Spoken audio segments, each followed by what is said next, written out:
Uma história que parece saída de um filme de terror, mas que é real e aconteceu aqui no Brasil. Nos primeiros dias de 2025, o país foi abalado pela descoberta de uma serial killer que chocou a todos. Daisy dos Anjos, uma mulher aparentemente comum, mas que escondia segredos sombrios. Suas vítimas, os próprios familiares do seu marido, intoxicados em uma trama cruel e calculada. Hoje vamos mergulhar nos detalhes desse caso assustador e tentar entender o que levou Daisy a cometer estes crimes. Na época do Natal de 2024, início das festas de fim de ano, onde pessoas do mundo inteiro se reúnem com seus familiares para celebrar a união, a vida, a família, uma série de mortes atingiu a família dos Anjos no município litorâneo de Torres, estado do Rio Grande do Sul, com uma população de aproximadamente 41 mil habitantes. Meses antes, em setembro, o sogro da Daisy Moura dos Anjos já havia falecido por causas misteriosas. E agora, novamente, a morte havia atingido pessoas da família. Todo esse caso começa na tarde do dia 23 de dezembro de 2024, quando 6 pessoas da mesma família passaram mal após consumirem um bolo durante um café da tarde. Era a tradição da família comer o bolo de reis. Essa é uma tradição portuguesa, onde se come este bolo, que é feito em formato de coroa, tipicamente na quadra natalícia e no dia de reis, e o seu nome alude aos 3 reis magos que visitaram Jesus após o seu nascimento. Neste caso, o bolo havia sido preparado em Arroio do Sal, cidade vizinha de Torres, por uma mulher chamada Zeli dos Anjos, de 60 anos. Ela preparou a sobremesa e levou para o apartamento da sua irmã, Maída da Silva, onde elas haviam combinado um café da tarde em família. E lá estavam, além da Zeli, a sua irmã Maída, o marido dela chamado Jefferson, que eram os donos do apartamento, a outra irmã da Zeli, a Neuza, e o marido João, além da Tatiana, filha da Neuza. Estava ali também o filho da Tatiana, de 10 anos. As pessoas que consumiram o bolo logo no primeiro pedaço notaram um gosto estranho ao ingerir o doce. O bolo estava com sabor apimentado e bastante desagradável, e quando o menino de 10 anos comeu e também reclamou do sabor, a Zeli colocou a mão em cima do bolo e falou: "Agora ninguém mais come." Todos perceberam que tinha algo de errado com o doce. Todos então deixaram as fatias pela metade, apenas a Zeli comeu 2 fatias do bolo. E todos que consumiram, logo de cara começaram a passar mal naquele exato momento. A Zeli correu para o banheiro, vomitou ali. A Maída e a Tatiana se sentaram no sofá e ficaram passando mal. E a Zeli acabou até mesmo desmaiando no chão da lavanderia. E apenas o João, que não havia comido o bolo, não passou mal. Então ficou muito claro que o doce estava de alguma forma contaminado. Então as 6 pessoas foram ao hospital e, após darem entrada ao local, 3 delas faleceram, em intervalo de poucas horas. As vítimas fatais foram a Neuza dos Anjos, de 65 anos, a Maída da Silva, de 59 anos, que são irmãs da Zeli, e a Tatiana dos Anjos, de 47 anos, filha da Neuza. O marido da Maída e o filho da Tatiana, de 10 anos, também comeram a sobremesa e eles chegaram a ser hospitalizados, porém acabaram tendo alta. Já a Zeli, a responsável pela preparação do doce, também foi internada. Ela foi a única que comeu 2 pedaços do doce. A Tatiana e a Maída, que não resistiram, tiveram parada cardiorrespiratória, e a Neuza, que também não resistiu, teve como causa da morte divulgada como choque pós-intoxicação alimentar. A princípio, a suspeita é que eles tinham sido vítimas de uma intoxicação alimentar. Porém, após a morte repentina e seguida das 3 mulheres, o bolo feito pela Zeli foi enviado para a perícia para avaliar se o alimento poderia estar envenenado. Dia 26 de dezembro, enquanto a Zeli ainda estava internada, a sua nora, a Daisy, foi visitar a sogra no hospital. A Daisy é casada com o filho da Zeli há cerca de 20 anos e eles moram em Nova Santa Rita, na região metropolitana de Porto Alegre. E em seu perfil profissional na internet, ela afirma ser especializada em contabilidade, com experiência em escritório contábil, empresas do ramo imobiliário, logístico e hospitalar. Na ocasião, ela teria perguntado à sogra sobre as uvas passas e frutas cristalizadas que Ela usou na sobremesa se poderiam estar estragadas e esse ser a causa da morte das 3 pessoas da família. E familiares também disseram que a Daisy levou água, suco e chocolate ao hospital para visitar a sua sogra. E os lacres dessas bebidas estavam todos rompidos. Segundo a pessoa que acompanhava a Zélie, como já havia suspeita de que poderia se tratar de um episódio de envenenamento, eles decidiram descartar tudo que a Daisy havia levado e levaram as garrafas até a delegacia. E esses objetos ainda vão passar por perícia. Mais tarde, a Daisy disse aos investigadores que os alimentos usados para fazer o bolo estavam armazenados de maneira inadequada na geladeira da sua sogra e poderiam ter sido reutilizados ali na preparação do doce e ter feito mal a eles. Enquanto tudo isso acontecia, exames eram feitos para tentar identificar o que havia levado essas 6 pessoas a passarem mal e 3 delas morrerem. A Zélie foi a única pessoa da casa a comer 2 fatias do bolo. E os exames feitos apontaram que no sangue dela tinha uma substância fatal. A maior concentração de veneno foi encontrada no sangue da Zélie, por ela ter comido 2 fatias. E a substância encontrada foi arsênio. A perícia logo foi chamada e recolheu o bolo na casa da família e também todos os ingredientes usados na preparação do bolo, e após análises foi descoberto que realmente a fonte da contaminação por arsênio havia sido a farinha usada para fazer o bolo, ou seja, a farinha estava misturada com veneno. Segundo informações da perícia, foram encontradas concentrações altíssimas de arsênio na sobremesa, superiores a 350 vezes ao mínimo para o envenenamento, e ao longo de uma semana, 89 amostras foram analisadas. E em apenas uma, que era a da farinha, foi encontrado arsênio. O composto estava em uma concentração 2.700 vezes maior que a encontrada no bolo. Então, a farinha usada para fazer o bolo estava lotada com essa substância venenosa. E as primeiras suspeitas de quem seria o culpado pelo crime recaíram, claro, sobre a Zélie. Afinal, foi ela quem preparou a receita e serviu para toda a família. Porém, uma amiga da família que preferiu não se identificar foi até a polícia para contar que 3 dias antes do episódio, a Tatiana, a sobrinha da Zélie, contou para essa pessoa anônima sobre os problemas que existiam entre a Zélie e os seus sogros. Ela relatou que a Daisy, casada com o filho da Zélie, mandou uma mensagem para a sogra avisando que ainda ia ver toda a família dentro de um caixão e que a Daisy já havia ameaçado outro membro da família, que havia falecido recentemente, em setembro de 2024, o Paulo, o marido da Zélie. A Daisy havia dito ao seu sogro que queria vê-lo sem vida. Isso aconteceu durante uma discussão que eles tiveram. Na época em que o Paulo Luiz dos Anjos morreu, a causa do falecimento foi atribuído também a uma intoxicação alimentar.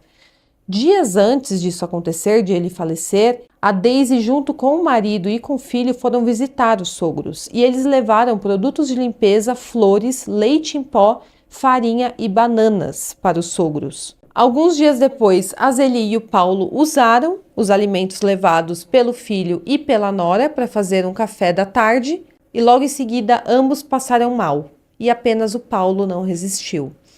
Agora tinha 4 membros de uma única família que morreram por uma suposta intoxicação alimentar em poucos meses de diferença. E tudo feito de forma muito misteriosa. Não poderia ser uma coincidência. Diante da dica dessa testemunha anônima, o celular da Daisy foi apreendido e os investigadores encontraram ali dentro as seguintes pesquisas na internet: veneno para o coração, arsênio, veneno que mata humano. E em um áudio ela falava mal sobre a sogra e dizia que ela era uma peste. Ela então foi chamada na delegacia para esclarecer essas buscas em seu celular e sua explicação foi que, depois que saiu o resultado dos exames da sua sogra no hospital de que ela teria sido envenenada, ela teria feito as pesquisas para tentar identificar o que poderia ter causado tudo isso. Porém, a perícia também descobriu que a Daisy havia feito essa pesquisa por essa substância em específico em outras datas também, e que tinha pesquisado inclusive onde comprar, como poderia usar, entre outras pesquisas parecidas. Claramente, não era uma pesquisa apenas para entender o problema que assolava a família, e sim ela queria entender como aplicar a substância em suas vítimas. Logo, os investigadores conseguiram localizar que, de fato, a Daisy havia comprado essa substância pela internet. Eles conseguiram localizar até mesmo a nota fiscal, que tem o nome dela no campo de destinatário e mostra a data do pedido, que aconteceu dias antes da morte do sogro, em setembro. Naquele momento, segundo a investigação, o arsênio foi colocado no leite em pó, que foi ingerido no café do Paulo. Após as outras mortes, dia 8 de janeiro, para confirmar as suspeitas, foi solicitado a exumação do corpo, contou que ele também havia ingerido arsênio. A polícia também informou que a Daisy comprou arsênio 4 vezes no período de 4 meses, sendo que uma dessas compras aconteceu antes da morte do Paulo e as outras 3 antes da morte das 3 pessoas em dezembro. O produto teria sido comprado pela internet e recebido pelos correios normalmente e, de acordo com a delegada Sabrina Defente, diretora regional da polícia no Litoral Norte, a Daisy praticava tentativas de homicídio em série e por muito tempo ela viveu no núcleo familiar do seu marido e não foi descoberta, e também por muito tempo tentou apagar as provas dos seus crimes. Ela foi descrita pelas autoridades como uma pessoa extremamente manipuladora e de postura fria e dissimulada. Então, ela foi descrita como uma pessoa extremamente manipuladora. Além disso, ela é extremamente calma, firme nas suas afirmações e convincente. Após o Paulo falecer, a Daisy tentou convencer a família a cremar o corpo do seu sogro. Porém, quando ela não conseguiu, ela mandou mensagens à sua sogra, a Zeli, dizendo que nem polícia nem perícia poderiam ajudar a família a descobrir a causa da morte. Ela disse o seguinte, abre aspas, acho que precisamos rezar mais, aceitar mais e não procurar culpados onde não há. Só os momentos que Deus nos reserva, isso sim não tem volta. Nem polícia, nem perícia que possa nos ajudar a desvendar, fecha aspas. Claramente, ela tentou manipular a sua sogra para que a sua sogra não investigasse a morte do Paulo. Em outra mensagem enviada à sogra, a Daisy lista motivos que poderiam ter causado a morte do sogro e tenta convencer que as enchentes do Rio Grande do Sul poderiam ter contaminado as bananas que o Paulo ingeriu junto com o café. A Zeli queria fazer exames laboratoriais no corpo do marido para avaliar o que poderia ter o intoxicado. Porém, a Daisy inventou outra narrativa para barrar a sua sogra. Ela disse que o Diego, o filho da Zeli e marido da Daisy, estava depressivo e se sentindo culpado por ter levado aquelas bananas para o pai, e que o melhor agora era esquecer esse assunto. Então ela realmente fez de tudo para que ela não fosse descoberta. Ela disse o seguinte, abre aspas, não sei, acho que eu não faria nada, pois poderia ter sido várias coisas, intoxicação alimentar, negligência médica, banana contaminada pela enchente ou simplesmente a hora dele, sei lá, fecha aspas.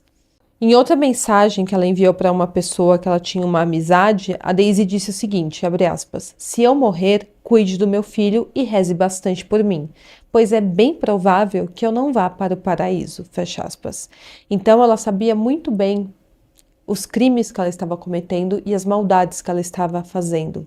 E agora a questão era, por que a Daisy praticou todos esses crimes contra a família do seu marido?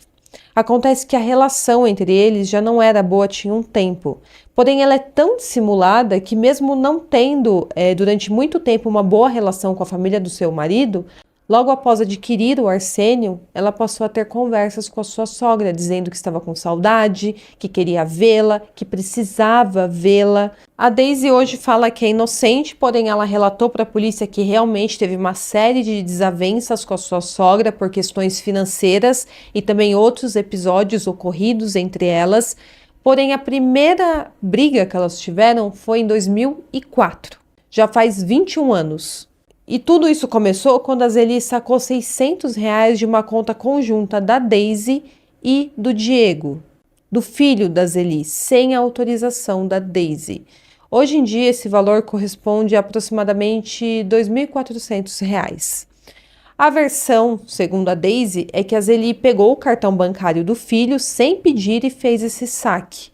O valor foi devolvido ao gerente do banco no dia seguinte, então a Zeli sacou esse dinheiro, porém devolveu no dia seguinte, mas nas palavras da Daisy, a relação entre elas nunca mais foi a mesma, porque não havia mais confiança a partir daquilo. A Zeli chegou a pedir desculpas, devolveu o valor, um dia depois, porém ela nunca esclareceu a razão de ter feito esse saque sem autorização do seu filho e da sua nora, e claramente isso incomodou tanto a Daisy que ela achou que ela tinha motivos para tirar a vida da família do seu marido.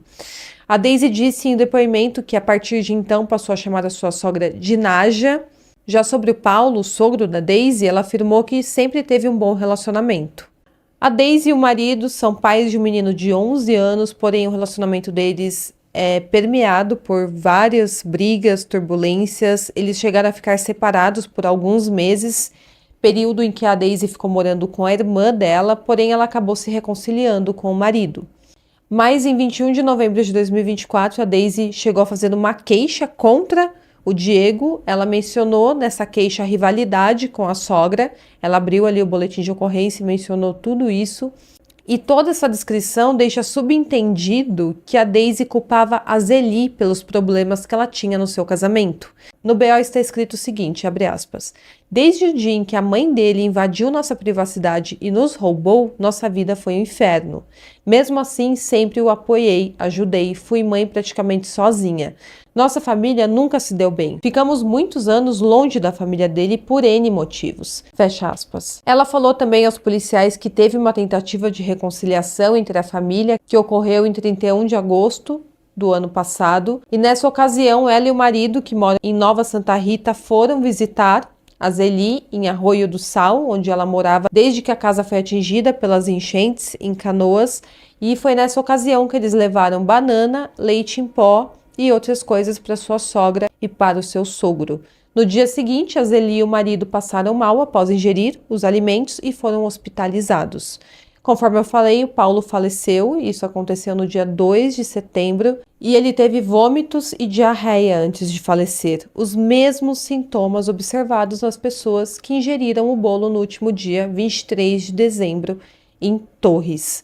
Então, ela envenenou o leite em pó que ela levou para os seus sogros, depois ela envenenou a farinha que ela levou para casa da sua sogra para tirar a vida deles. Tudo isso por causa de uma briga que eles tiveram em 2004, há pelo menos 20 anos. Ela nunca conseguiu perdoar a sua sogra, mesmo a sua sogra pedindo desculpas a ela, por causa de dinheiro. Ela foi presa no domingo, no dia 12 de janeiro de 2025, e ela mesma confirmou o histórico de desentendimento com a Zeli. Ela disse aos policiais que tudo começou por causa daquele saque de R$ 600 sem a sua autorização e que nunca conseguiu perdoar a sua sogra. O delegado Marcos Vinícius Veloso descreveu a Daisy como uma postura fria, com resposta sempre na ponta da língua e também muito tranquila. E a suspeita é que o principal foco do envenenamento, em todos esses episódios de envenenamento, sempre foi atingir a Zeli, a sogra dela. Afinal, a Zeli é a única figura presente em todas as tentativas de envenenamento. Então ela era o principal alvo da Daisy. E agora, por incrível que pareça, a Polícia Civil do Rio Grande do Sul avalia pedir também a exumação do corpo do próprio pai da Daisy, do José Lore da Silveira. Ele morreu aos 67 anos em Canoas, em 2020, por cirrose.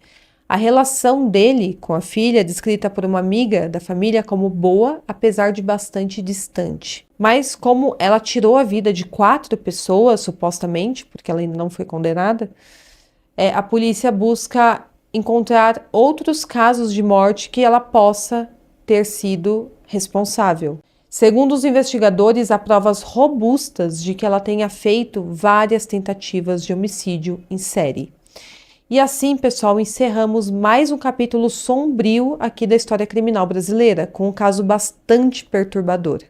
As revelações sobre os atos da Daisy dos Anjos chocaram o país neste final de ano e nos lembra do quanto o mal pode estar mais próximo do que imaginamos, agindo de forma fria, manipuladora e cruel. Bom, pessoal, continue acompanhando aqui o Caixa de Pandora para mais histórias impactantes sobre mistérios e casos que cercam a humanidade. Não se esqueçam de curtir, comentar o que você achou desse caso e de se inscrever no meu canal. E até o próximo caso.